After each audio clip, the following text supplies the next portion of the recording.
Entonces, como les decía, vamos entonces a empezar a ver lo que es el citoplasma. Ya vimos los límites celulares, vimos el núcleo, vamos con el citoplasma celular. El citoplasma celular está formado por el citosol, las organelas y los organoides microtubulares. Ojo con confundir el citoplasma con el citosol. Por ahí en la escuela es como que nos dicen, sí, bueno, es lo mismo. Ojo, porque el citoplasma, acá se los pongo para que lo vean mejor, es la región que está dentro de la membrana celular, que no es el núcleo. Es decir, es básicamente todo lo que no es el núcleo. Entonces, ese citoplasma está formado por el citosol, las organelas y los organoides microtubulares. El citosol es como una sustancia, una disolución que tiene agua, que tiene iones, que tiene macromoléculas y que también tiene algunas moléculas pequeñas, en los que puedo encontrar algunos cuerpos de inclusión. ¿A qué me refiero eso? Que son gránulos, por ejemplo, que no están limitados por membrana. Por ejemplo, yo en una célula de una papa puedo encontrar gránulos de almidón. No son organelas, son incrustaciones que puedo llegar a tener, por ejemplo, de almidón. Y además en el citosol también puedo encontrar lo que llamamos el citoesqueleto, que son los microfilamentos, los microtúbulos y los filamentos intermedios. Ya los vamos a ver enseguida en detalle. Lo que viene a continuación tampoco entra para técnico, aviso y aclaro. Por eso no lo van a encontrar. Ustedes tienen un recuadro en medicina y en odonto donde les explican cómo se puede separar los componentes de una célula. No les voy a ir a dar una centrífuga para que me separen los componentes. Simplemente que como lo tienen ahí como un cuadrito, y la facultad puede preguntar cualquier cosa, es que se lo ponemos. ¿Qué significa esto? Si yo quiero separar los componentes de una célula, una mitocondria, un ribosoma, un núcleo, tengo que usar una centrífuga. La centrífuga es una máquina que gira a mucha velocidad,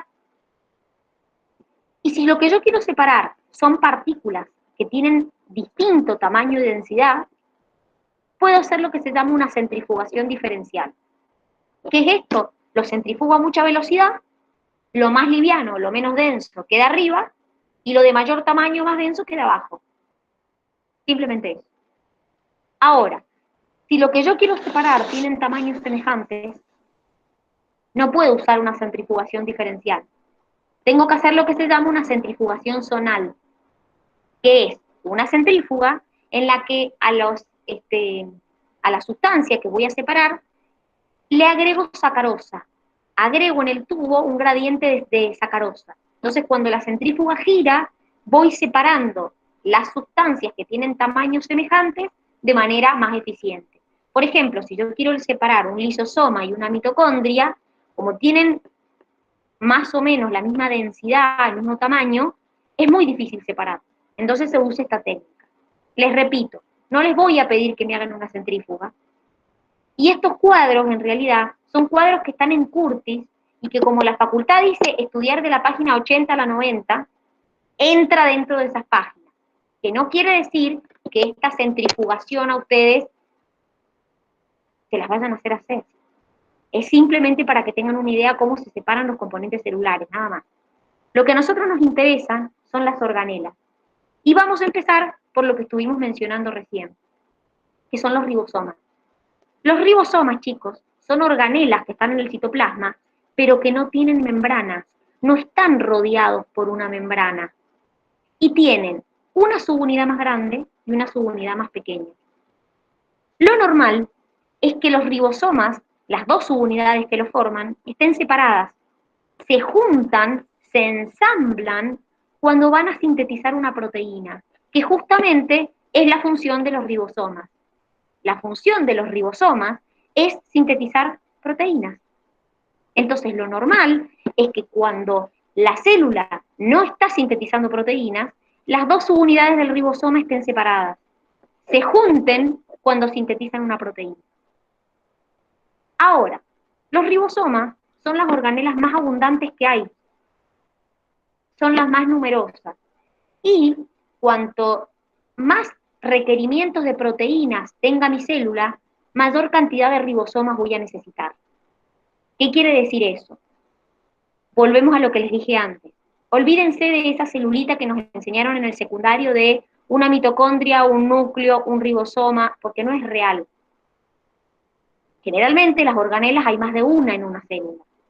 De hecho, como les estoy diciendo acá, si una célula, necesita muchas proteínas, pues tendrá mucha cantidad de ribosomas. Ahora, ¿dónde los puedo encontrar a los ribosomas? A los ribosomas los puedo encontrar de dos maneras. Los puedo encontrar libres en el citoplasma, como ribosomas, o los puedo encontrar unidos, adheridos, al retículo endoplasmático rugoso. Siguen siendo ribosomas, nada más que unos están libres y los otros están adheridos. Y ustedes me van a preguntar, ¿y qué es lo mismo? Sí y no, les voy a decir yo. ¿Por qué? Porque los dos, tanto los libres como los adheridos al retículo, sintetizan proteínas. Lo que cambia es el destino de la proteína, porque las proteínas que yo sintetizo en el citoplasma, en los ribosomas libres del citoplasma, se quedan para uso de la célula, para uso interno. Ahora, las proteínas que yo sintetizo en el retículo rugoso son proteínas que se van afuera de la célula, que le llamamos proteínas de exportación, o proteínas que van a necesitarse en la membrana celular. Entonces, repito, los ribosomas yo los puedo encontrar libres o adheridos al RER. Todos sintetizan proteínas. La diferencia es que las proteínas que sintetizan los ribosomas libres se utilizan en el citoplasma celular. Las que sintetiza el retículo rugoso son para exportación, para sacar de mi célula o para usarse en la membrana celular.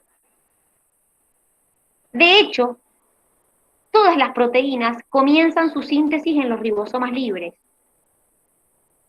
Pero cuando la proteína va a ser de exportación, ese ribosoma se une al retículo rugoso y termina la síntesis de la proteína ahí. Entonces les repito, no es que sintetizan otra cosa, sintetizan proteínas. Lo que cambia es a dónde se va a usar esa proteína. Las del RER se sacan fuera de la célula o van a la membrana. Las de los ribosomas libres se usan adentro de la célula. Como les dije, los ribosomas tienen una unidad mayor y una subunidad menor. Y ojo acá, tanto la célula procariota como la célula eucariota tienen ribosomas. Las dos tienen. Es decir, que una bacteria tiene ribosomas y las células eucariotas también tienen ribosomas. ¿Son iguales? No. Pero sí tienen ribosomas y sí cumplen la misma función. Miren, acá les muestro una imagen que tienen en el cuadernillo de lo que son los ribosomas procariotas y los ribosomas eucariotas. ¿Sí? Ahora, ¿qué significa esto? Fíjense que acá en el ribosoma procariota dice 70S, arriba de una subunidad dice 50S y abajo dice 30. Y en la eucariota dice 80S, y en una subunidad dice 60S y en la otra 40. Eso no me está indicando cantidad de ribosomas que hay, me está indicando el tamaño de los ribosomas. S es una unidad de medida, no del sistema que ustedes conocen, y es una unidad que se usa para medir el tamaño de los ribosomas. Es decir, no es que la célula eucariota tiene 80 ribosomas y la procariota 70. Es el tamaño del ribosoma. El eucariota tiene un tamaño mayor que los ribosomas procariotas. De hecho, si se fijan, las subunidades, la subunidad del ribosoma eucariota mayor es 60S y la subunidad menor es 40S, y en la célula procariota las dos subunidades también tienen distinto tamaño. De hecho, cuando uno lo encuentra en los libros, generalmente encuentra, por ejemplo, si quiero describir los ribosomas eucariotas, se encuentra 80S y entre paréntesis 60 más 40. Porque eso me está indicando el tamaño de cada subunidad, de la subunidad más grande y de la subunidad pequeña. Entonces, repito, el S no es cantidad de ribosomas, es el tamaño. Los ribosomas eucariotas son más grandes que los procariotas, pero todos cumplen la misma función que es sintetizar proteínas. Si ustedes me preguntan, de hecho, en las células procariotas, en las bacterias, hay muchísima más cantidad de ribosomas que en la eucariota. Las bacterias pueden tener hasta miles de ribosomas. Entonces, si comparamos el tamaño, los ribosomas de la célula eucariota son más grandes. Si comparamos la cantidad, la célula procariota tiene mucha más cantidad de ribosomas. ¿Alguna duda de los ribosomas? ¿Algo que no hayan entendido? Yo algo, pero porque no sé si es así realmente. Ah, Como sintetizan las proteínas, son básicamente las que se encargan de darle energía a la célula, podría decirse. porque quien aporta energía a la célula es la mitocondria. Ah, es verdad. ¿Sí? Las proteínas, acordate que son estructurales. Pueden ser para la membrana, pueden ser, bueno, ya vas a ver algunos otros usos de las proteínas, pero por ejemplo las puedes usar para formar la membrana celular a las proteínas. Para eso las Bien, bien, gracias. de nada. Entonces, ya vimos los ribosomas. Vamos con otras estructuras celulares que se llama sistema de endomembranas. Dentro de este conjunto de sistema de endomembranas vamos a ver el RER, que es el retículo rugoso, el REL, que es el retículo liso, el complejo de Golgi, las vesículas y las vacuolas y los lisosomas. El sistema de endomembrana son compartimentos de membranas que, si bien son estructuras distintas, están separados, funcionalmente están conectados entre sí y ya van a ver por qué. Vamos a empezar con los retículos. Miren, ahí tienen una imagen de un retículo rugoso y un retículo liso. El retículo rugoso, ya dijimos que se le llama rugoso porque tiene ribosomas adheridos, y se continúa de la envoltura nuclear. Y el retículo liso está a continuación del rugoso, pero no tiene ribosomas adheridos. ¿Qué funciones cumplen? Ya dijimos que el retículo rugoso, como tiene ribosomas, su función es sintetizar proteínas. La diferencia es que las proteínas del RER se van a ir afuera de la célula o se van a ir a la membrana celular. Como les dije antes, chicos, dependiendo de lo que la célula necesite, va a ser la cantidad de organelas que tenga. Les doy un ejemplo. Las células del páncreas producen enzimas, muchas. Las enzimas son proteínas. Por lo tanto, yo requiero mucha proteína. Por eso las células pancreáticas tienen un gran predominio de retículo endoplasmático rugoso. Tienen mucha cantidad de retículo endoplasmático rugoso. Ahora, el retículo liso no tiene ribosomas adheridos. ¿Cuáles son las funciones del liso? Sintetizar lípidos, desintoxicarme la célula, generalmente hacen que las sustancias tóxicas se vuelvan más solubles, entonces sean más fáciles de eliminar. Y por otro lado, me permite un proceso que se llama glucogenólisis, que básicamente significa hidrólisis, ruptura del glucógeno. Entonces, como yo les dije, dependiendo de los requerimientos de la célula, será qué estructuras tengan de más. Les doy un ejemplo. Nuestro hígado se encarga de la desintoxicación nuestra. Degrada los fármacos, degrada el alcohol, las sustancias tóxicas. Por lo tanto, las células del hígado van a tener mucha cantidad de REL, porque el REL es el que interviene en la desintoxicación celular. Por otro lado, hay glándulas que producen hormonas que son de estructura lipídica. Eso lo vimos también en la unidad pasada. Hay hormonas que son lípidos. Bueno, entonces, esas glándulas van a tener mucha cantidad de REL. ¿Por qué? Y porque REL me sintetiza los lípidos. Y yo necesito los lípidos para armar ese tipo particular de hormonas. Entonces, ojo con esta idea del secundario, de que siempre hay uno de cada organela. Eso no es así. Ya les dije que hay células que pueden tener muchos núcleos, hay células que tienen muchos ribosomas, acá estamos viendo respecto a los retículos, o sea que según los requerimientos o la actividad que la célula haga, será la cantidad de organelas que esa célula tenga. ¿Vamos bien hasta ahí? Estamos en el sistema de endomembranas. Bien, vamos entonces con el complejo de Golgi. Otro sistema de endomembranas, otra estructura que forma parte del sistema de endomembranas. Tiene esta estructura que ustedes ven. Tiene una cara cis, que es la cara como de entrada, una región que se llama cisterna central y una cara trans, que es como la cara de salida. El complejo de Golgi cumple la función de empaquetar a las sustancias que recibe en vesículas, en mini vesiculitas. También lo que hace es un proceso de glucosilación, que es el agregado de azúcares a las proteínas. Entonces ustedes me van a decir, ah, perfecto, recibe algo, lo empaqueta en vesícula, ¿y para qué lo empaqueta? Lo empaqueta porque cuando yo lo empaqueto en una vesícula, lo puedo transportar. Entonces, eso lo puedo transportar hacia afuera de la célula en una vesícula, lo puedo transportar a la membrana de la célula en una vesícula, o lo puedo transportar a otra organela de la célula que lo necesite. Fíjense acá.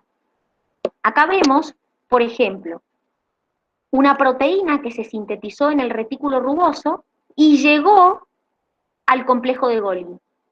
Cuando llegó al complejo de Golgi, el complejo de Golgi la glucosiló, es decir, le agregó glucosa y la formó o la metió adentro de vesículas. ¿Y qué hizo con esas vesículas o qué pudo hacer con esas vesículas? Bueno, esas vesículas lo pueden transportar hacia afuera de mi célula, lo pueden transportar hacia la membrana celular o lo pueden transportar hacia adentro de la célula.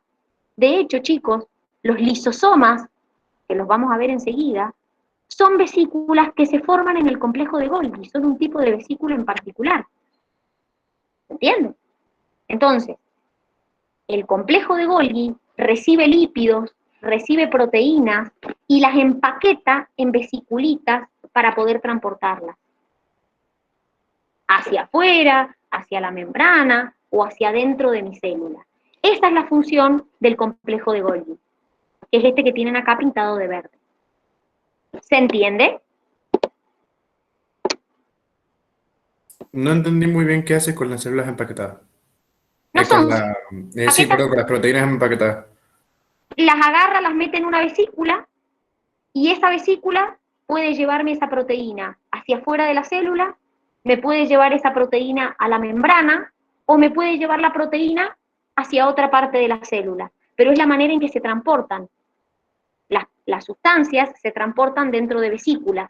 Esas vesículas se forman en el complejo de Golgi. ¿Se entiende? Sí, es básicamente el que transporta las cosas dentro de la célula. Las que transporta son las vesículas. El Golgi las forma a esas vesículas, las mete a las sustancias adentro de vesículas. Claro, el sistema de correos básicamente es el edificio central que saca los paquetes. Perfecto, listo, seguimos con la empresa, muy bien. Es el correo que te empaqueta. Perfecto, sí, exacto.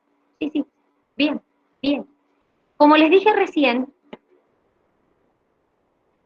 los lisosomas también pertenecen al sistema de endomembranas. Los retículos, los lisosomas, el complejo de Golgi y las vacuolas y vesículas. Antes de ver los lisosomas, les quiero mostrar lo de las vacuolas y vesículas. Miren, otras estructuras que pertenecen al sistema de endomembrana. ¿Qué son? Imagínense una bolsa rodeada de membrana. Y me van a decir, ¿y para qué sirve? Almacenan sustancias y transportan sustancias. Me lo acaban de decir ustedes. ¿Cuál es la diferencia entre una vesícula y una vacuola? Las vesículas están presentes en todas las células eucariotas, en las animales y en las vegetales, en todas. ¿Para qué? Para lo que acaban de ver, porque almacenan sustancias y las transportan.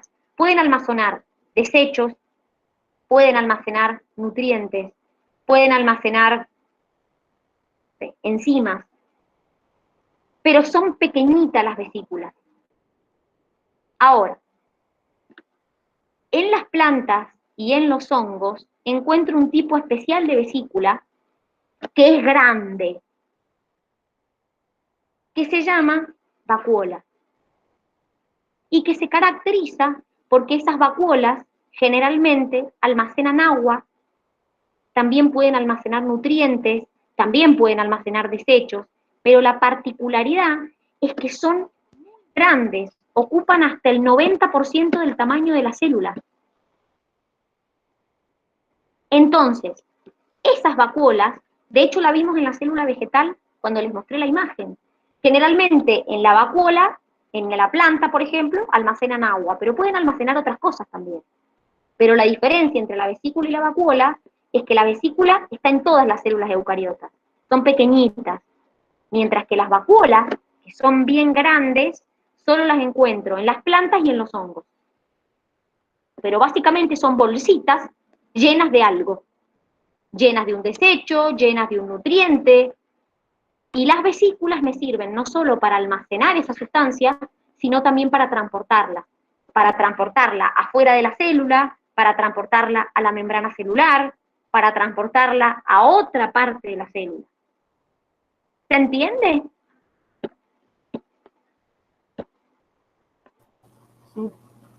¿Sí? Yo sí. Bien, bueno. Otro de los componentes que tiene el sistema de endomembranas son los lisosomas. Y acá les pido que presten mucha atención porque es muy importante. Los lisosomas son también vesiculitas, bolsas con membrana, pero que tienen algo que los distingue. Primero, dentro de ellos se hacen procesos de digestión. Como les dije recién, vienen del complejo de Golgi, están o pertenecen, mejor dicho, al sistema de endomembranas, pero lo que los hace diferentes es lo siguiente, que dentro del lisosoma yo tengo enzimas particulares que se llaman enzimas hidrolíticas. ¿Y por qué se las llama hidrolíticas? Porque degradan macromoléculas, me pueden degradar una proteína, me pueden degradar un glúcido, me pueden degradar un lípido. Entonces, dentro de mi lisosoma tengo estas enzimas hidrolíticas. La particularidad que tienen esas enzimas es que para poder actuar necesitan un pH ácido. Entonces, ¿cómo hago yo para que en el lisosoma adentro haya un pH ácido para que las enzimas puedan actuar? En la membrana de mi lisosoma hay bombas que se les denomina de protones. ¿Qué quiere decir eso? Que son bombas que me bombean protones hacia adentro del lisosoma para que el pH adentro del lisosoma se pueda mantener ácido. Porque si no, las enzimas no pueden funcionar. Entonces ustedes me van a decir, pero te estás confundiendo, porque si vos me estás diciendo que las enzimas te degradan proteínas, te degradan lípidos, te degradan glúcidos, ¿por qué no me degrada la membrana del propio lisosoma? ¿Cómo hace para no degradarla? Bueno, porque la membrana del lisosoma está protegida. ¿Cómo está protegida? Tiene una sustancia que se llama, las proteínas están unidas a una sustancia que se llama polilactosamina, que hace, tienen un ácido que se llama ácido siálico, y hace que esa membrana no se degrade, es decir, que el lisosoma no se autodegrade a sí mismo. Y acá necesito que me escuchen. Lisosoma como lisosoma lo encuentro solo en la célula animal, es decir, la vesiculita o la bolsita membranosa pequeña con enzimas hidrolíticas adentro, lo encuentro solo en la célula animal. Entonces ustedes me van a decir, ah, entonces en las vegetales o en los hongos no hay lisosomas, pero hay una estructura que cumple la misma función que el lisosoma, que son vacuolas y adentro tienen enzimas hidrolíticas.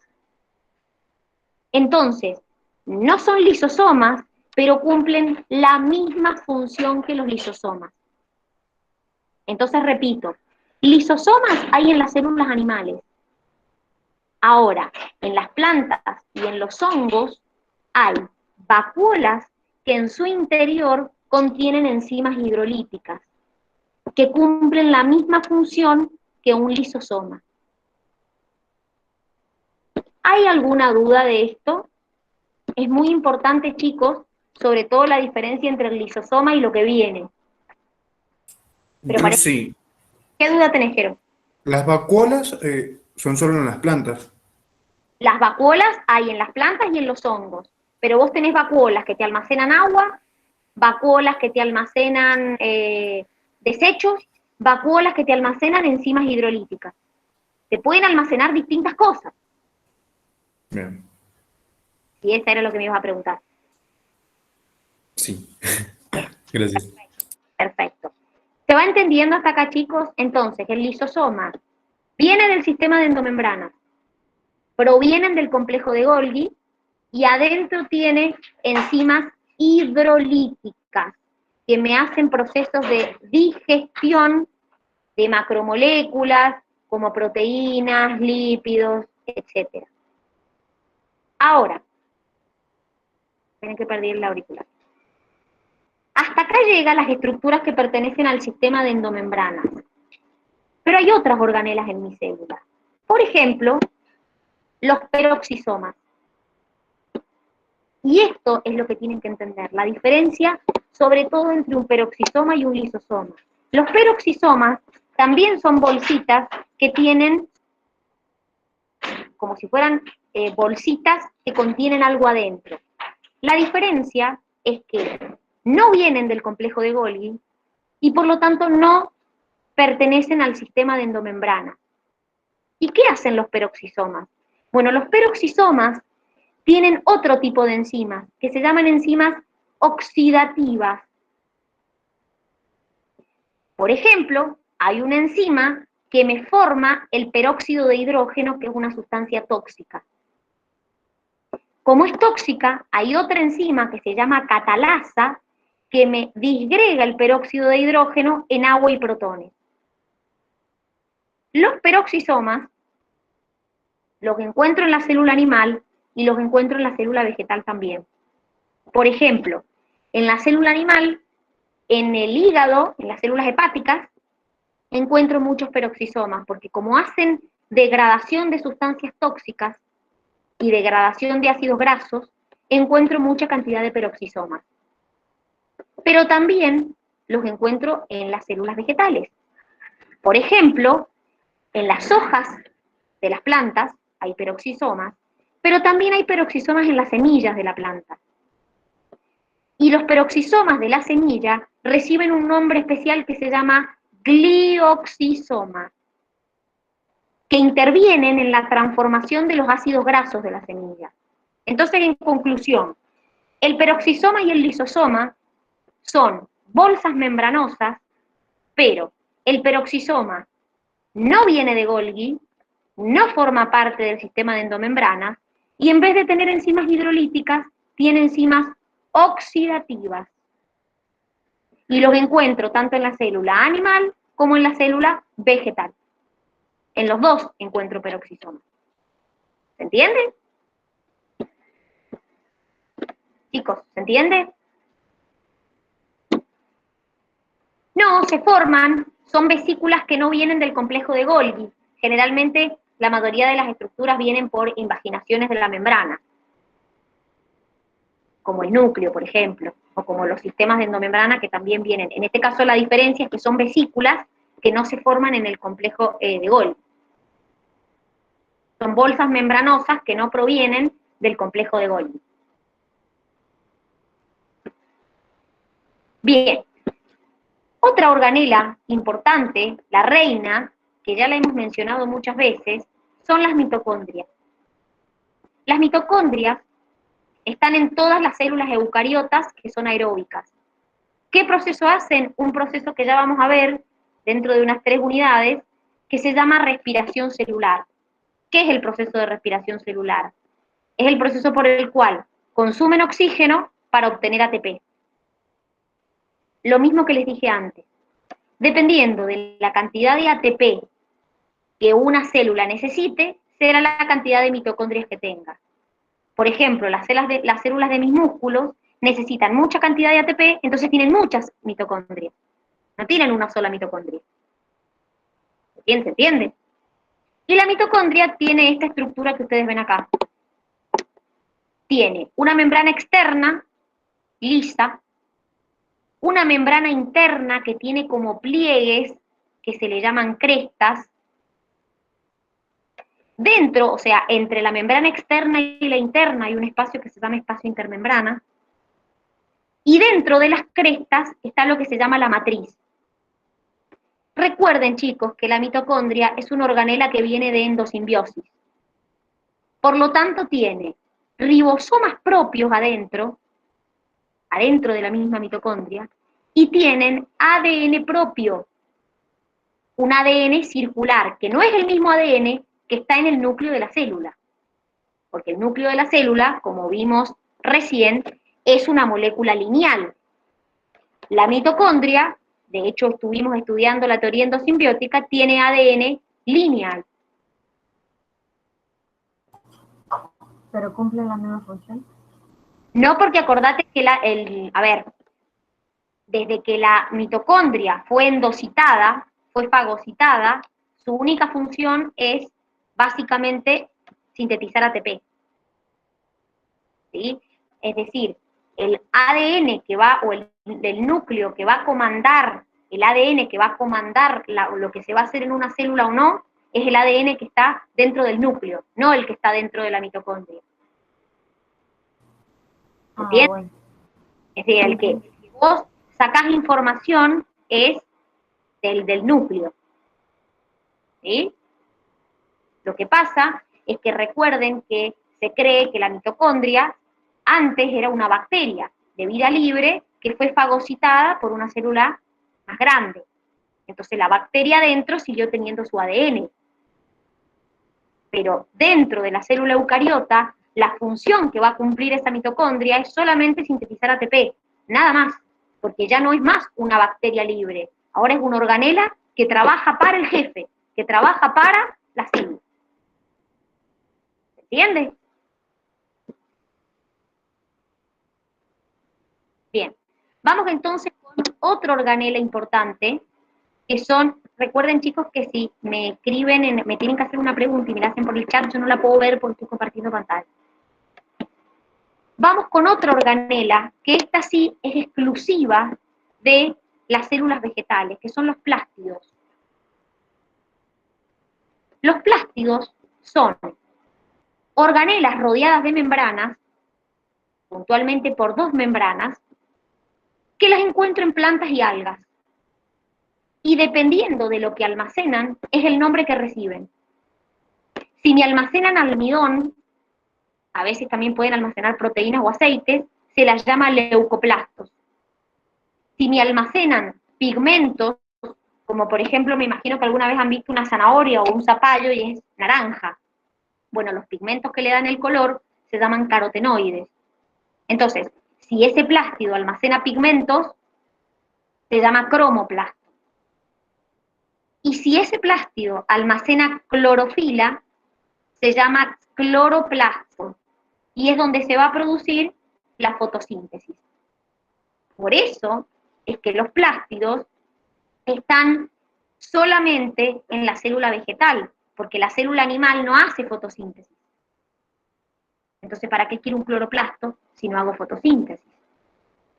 Miren, acá tienen una imagen de lo que son los leucoplastos, los cromoplastos y los cloroplastos. El cloroplasto es verde justamente porque tiene clorofila. Por eso es verde, por eso las plantas son verdes, porque tienen clorofila. Ahora, nosotros nos vamos a concentrar en el cloroplasto. Repito, los cloroplastos están en todas las plantas y en algunas algas. No lo voy a encontrar en la célula animal. Esto que tienen acá es un cloroplasto. Un cloroplasto tiene una membrana externa una membrana interna, entre las dos hay un espacio que se llama espacio intermembrana, y tiene una tercera membrana más, que se llama membrana tilacoidal, que tiene la particularidad de que forma como pilas de monedas. Esa pila de monedas se le denomina grana, ¿sí? Esa membrana que forma la pila de monedas se llama membrana tilacoidal, y es donde verdaderamente ocurre la fotosíntesis. Y lo que rodea a esa membrana tilacoidal se llama estroma. No se preocupen tanto porque cuando veamos fotosíntesis en medicina y en odonto, porque Tecnicaturas no ve fotosíntesis, van a ver un poquito más en detalle al cloroplasto, ¿sí? Entonces, para que repasemos, en el cloroplasto se hace el proceso de fotosíntesis, que es un proceso anabólico. Lo vieron en la unidad pasada. Parto de sustancias simples, formo sustancias complejas. En la mitocondria se hace el proceso de respiración celular, que es un proceso catabólico. ¿Sí? Y para que termine de cerrar, todas las células eucariotas aeróbicas tienen mitocondria. Animales, vegetales, algas, hongos, todo. Mientras que los cloroplastos solamente los voy a encontrar en todas las plantas y en algunas algas. Entonces no es una organela que tengan todos. ¿Alguna duda hasta acá? ¿Algo que haya quedado de duda? No. ¿No, Mili? Bien. Ahí me preguntaron algo. Ah, bueno. Bueno, Cele, igual la clase queda grabada, así que después la podés ver porque la suben al Moodle. Así que igual queda grabada la clase por si te quedas sin batería. Bien, vamos entonces con la última parte de célula, chicos, que es la parte del citoesqueleto. Esperen que les deje de compartir acá. Un minuto. Así les muestro la última parte de célula.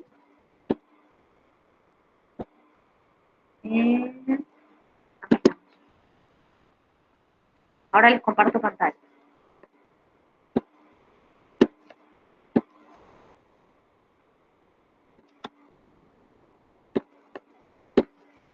Bien, miren, para que repasemos, ya vimos las organelas, vimos el citosol, y ahora nos vamos a la última parte, que tenemos que ver el citoesqueleto, que está formado por microfilamentos, microtúbulos y filamentos intermedios, y estas estructuras del citoesqueleto van a formar cilios, flagelos, cuerpos basales y centriolos, que ya vamos a ver qué son.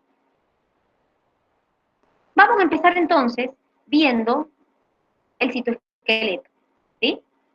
El citoesqueleto, como les dice ahí, está formado por 3 proteínas, que son las que tenemos acá.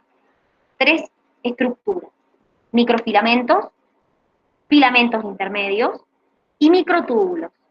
Esto sería del más finito al más grueso. El microtúbulo es el más grueso, ¿sí? Bien. ¿Para qué sirve este citoesqueleto? Bueno, el citoesqueleto, chicos, va a cumplir muchas funciones. Me permite darle forma a la célula. Permite que la célula se mueva. Permite que la célula mantenga una organización en particular. Interviene en el proceso de división celular. Es decir, el citoesqueleto es sumamente importante para la célula. Es tan importante como las organelas que hemos visto. Entonces vamos a empezar a ver en un poco más detalle estas fibras que forman al citoesqueleto, o estas estructuras que forman al citoesqueleto. La más finita de todas se llaman filamentos de actina o microfilamentos, que tienen un diámetro de 6 nanómetros y están formados por una proteína globular que se llama actina G, que se unen las moléculas de actina G entre sí y me forman una proteína que se llama actina F. Una característica de estos filamentos es que se desintegran fácilmente. El que le sigue en tamaño, que sería el del medio, son los filamentos intermedios. Los filamentos intermedios están formados por proteínas fibrosas. Y una particularidad importante es que, dependiendo del tipo de célula, es el tipo de proteína fibrosa que la forma. Y se encuentran en lugares que están sometidos a tensión, porque no se desintegran fácilmente.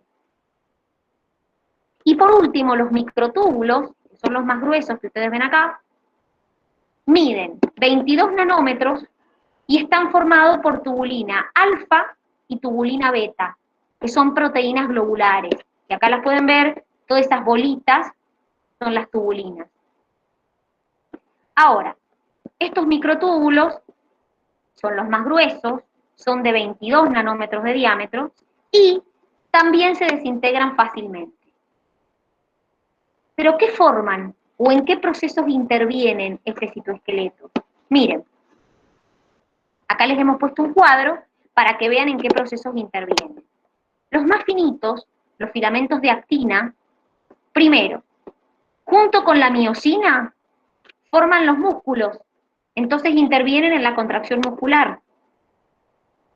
También hay, por ejemplo, animales como las amebas, que gracias a los microfilamentos hacen su movimiento ameboide.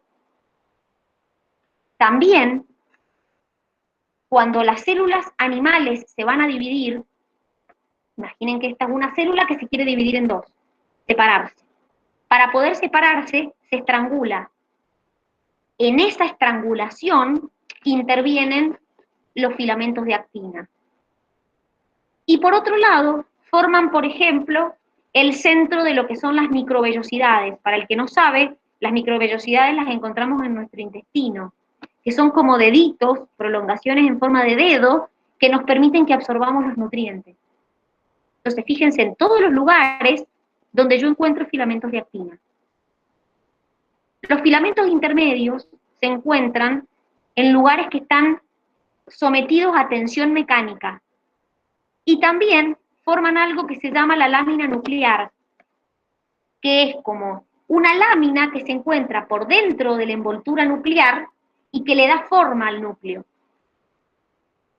Y por último, tenemos los microtúbulos, que los vamos a encontrar en estructuras que vamos a ver en detalle ahora.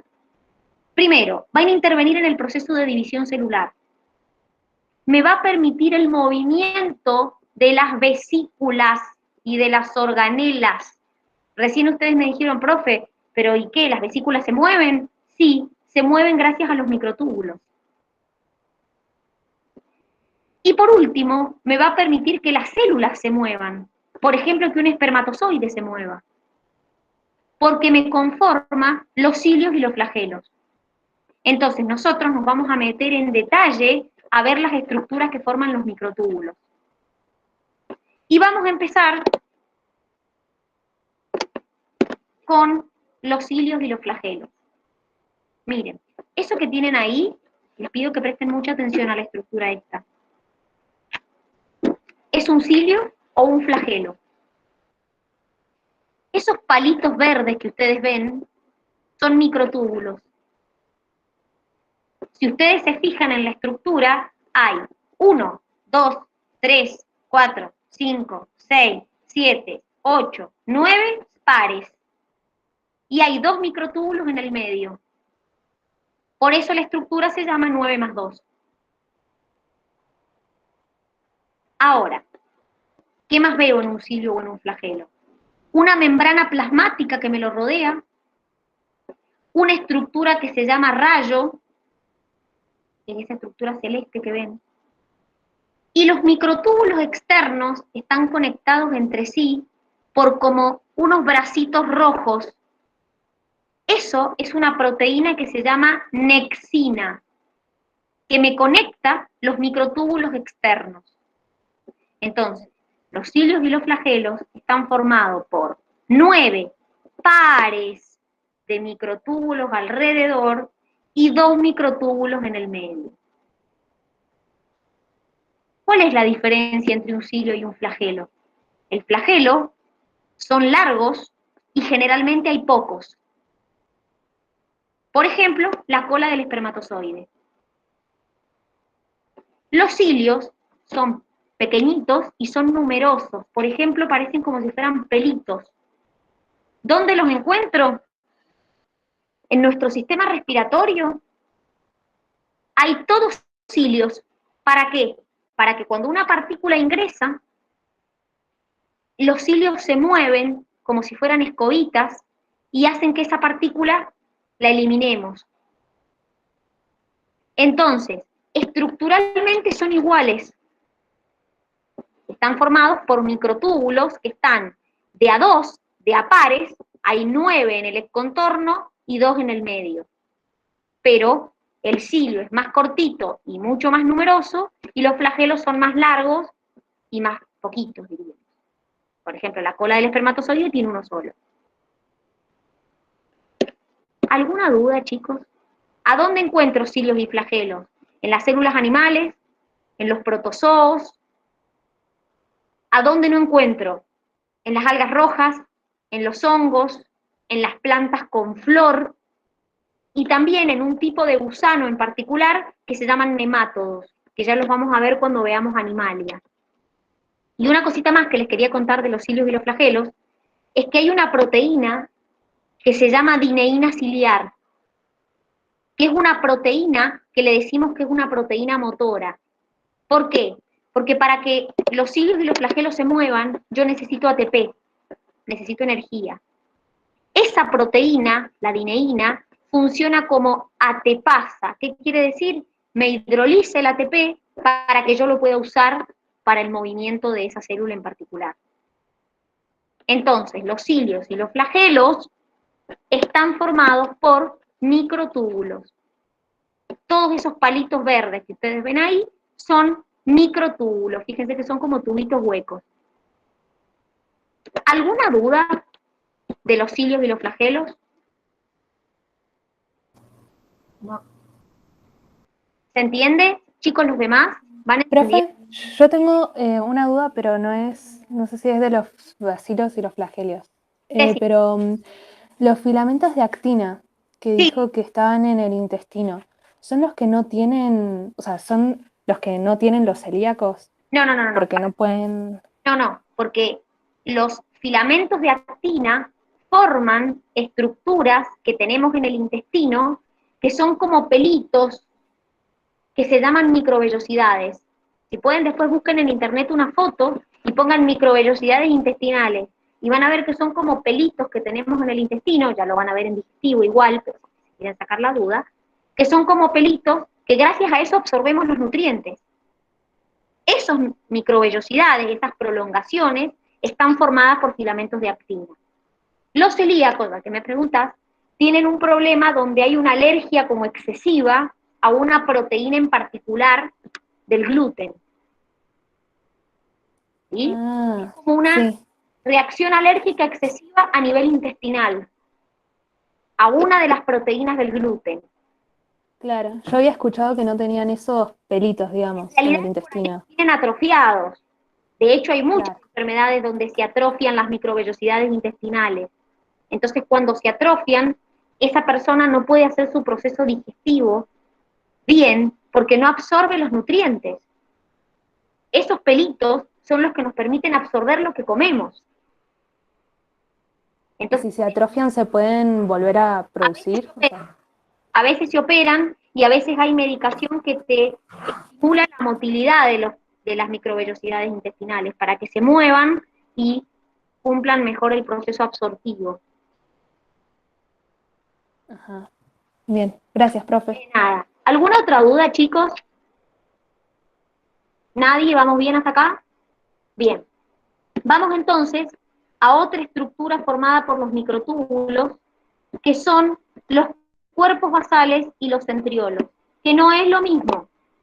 Estructuralmente son iguales, pero no es lo mismo. Miren, eso que ustedes tienen pintado de violeta es un centriolo. Si se fijan, también está formado por tubitos huecos. Puede ser un cuerpo basal o puede ser un centríolo. ¿Por qué dice 9 más 0? Porque si se fijan, en el medio no hay ningún microtúbulo. Por eso 0. En el otro que había 2, era 9 más 2. Pero la diferencia en particular acá es que en vez de que los microtúbulos estén de a 2 en el contorno, hay 9, pero están de a 3. Hay 9 tripletes de microtúbulos. Hay 3, 3, 3, 3, 3, 3. Es decir, en vez de estar de a pares, como estaba en el cilo y en el flagelo, los microtúbulos están de a 3.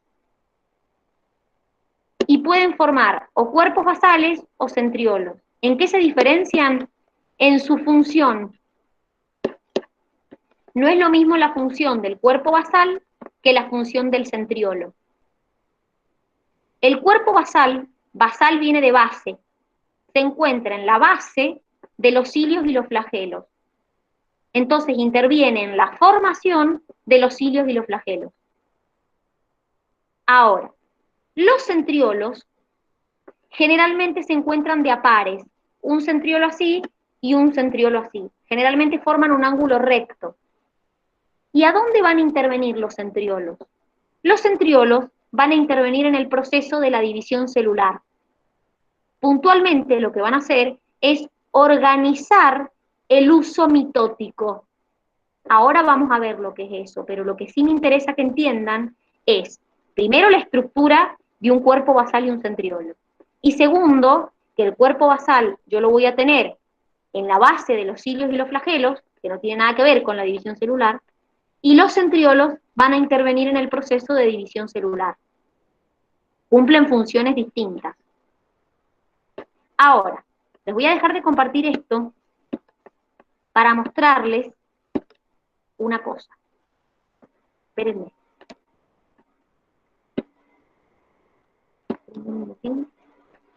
Acá. Ahora se las comparto. Miren. Acá. Avísenme, por favor, cuando estén viendo la imagen.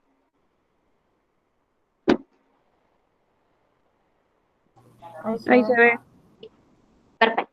Eso que están viendo acá es una célula en división. ¿Qué quiere decir? Una célula que se está por dividir en dos. Las maripositas, crucecitas que tienen en el medio son los cromosomas. ¿Sí? Ahora, no me interesa eso. Lo que quiero mostrarles es otra cosa. Cuando la célula se va a dividir, aparece una estructura que se llama uso mitótico, que son como esos hilos que ven ustedes que recorre la célula de punta a punta. Esos hilos que recorren la célula de punta a punta se llama uso mitótico. Y está formado también por microtúbulos. ¿Y para qué me sirven esos hilos? Para que cuando los cromosomas se separen correctamente. Ahora, si ustedes ven los extremos de la célula, hay una región que está sombreada como de rosado, bordó. Esa región se llama centrosoma. Y en esa región voy a encontrar a mis centriolos. Miren, ahí están dibujados como si fueran palitos, pero fíjense que siempre están de a dos, que es lo que yo les decía. ¿Cuál es la función de esos centriolos que están en el extremo o en el centrosoma? Ordenar esos hilos que yo les dije, esas fibras, que es el uso mitótico. Ordenarlos para que no se junten, mantenerlos organizados. Esa es la función de los centriolos. Y por favor, anótenlo grande y gigante, los centriolos están solamente en la célula animal, no están en la célula vegetal. La célula vegetal no tiene centriolos, la célula animal sí. Así que por favor, anótenlo grande, gigante y muy grande para que se acuerden. ¿Sí? Entonces, no se preocupen tanto por el proceso de división celular, porque la división celular la vamos a ver más adelante. Lo que sí quería mostrarles era que cuando... Dime. No escuché la parte que dijo de los centríolos. ¿En qué célula están? Solamente en la célula animal, no están en la célula vegetal. No los encontrás en la Bien. célula vegetal. Gracias. De nada. Lo que a mí me interesa no es que ahora se aprendan el proceso de división celular, porque ya vamos a tener tiempo para eso. Lo que me interesa es que vean, cuando yo les digo, chicos, los centriolos me organizo en el uso mitótico, que sepan lo que es el uso mitótico y que sepan a dónde están los centriolos. Porque si no, uno así en la cabeza de la nada no se los imagina. Por eso es que les puse esta imagen para que vieran más o menos a qué me estaba refiriendo. Todo este proceso lo van a ver en detalle más adelante. Ahora solamente me importa que sepan qué función cumplen los centriolos, que es una organela de la célula. ¿Se entiende? Puntualmente de la célula animal. ¿Se entiende, chicos? ¿O no? ¿Sí? Sí, profe, se entiende. Bien, perfecto, perfecto. Bueno, chicos, hasta acá llega la unidad de célula. Hasta acá llega la unidad número 2.